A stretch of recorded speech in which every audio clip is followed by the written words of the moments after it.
Just want to show you guys a little update I'm doing in the studio. It's winter, I'm stuck inside, so I figured, you know what, might as well spruce up, pimp out the studio, if you will.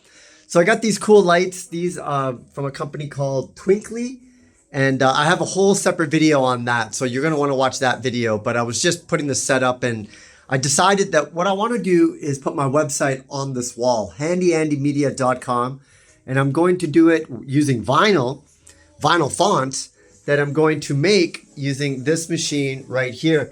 This is the Cricut Maker 3. And so I'm gonna put some vinyl inside here and it will cut it right out. So it'll look something like this. This is a little test pieces I did just to kind of get used to putting this on the wall. And I think I can kind of space everything. So each letter one at a time, you can put this on, and it's removable as well.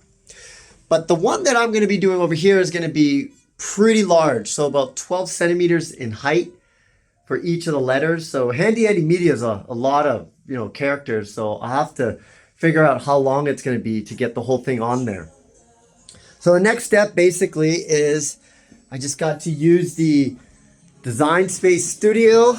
This is from Cricut, and I already got my, you can see right here. And what I did, it took me a bit of time, but I wanted to use as much of the vinyl as possible and have very little waste. So I did it like this, and then on another piece of paper I'll get media.com. But what I'm gonna do right now is get this all set up over here, and then I will get that cut out and start putting it on the wall. That way I'll know exactly how I need to space it to make sure everything gets on here, and then might even adjust these lights afterwards depending where it all goes. So the next step is to just load up the vinyl for the Cricut Maker 3 and get it to start cutting, and we'll get to work.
And there you have it. The actual application was pretty easy to get on the wall. Everything is nice and straight. I did have to adjust the lights a little bit to kind of match it, try to make some mountain landscapes. And all in all, I have to say, out of all the DIY projects that I've done in 2021, this has to be one of my favorites. It looks so damn cool.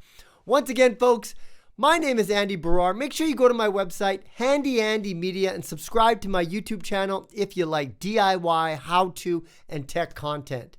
Once again, Andy Baryer here from Handy Andy Media, signing out. See you again next time.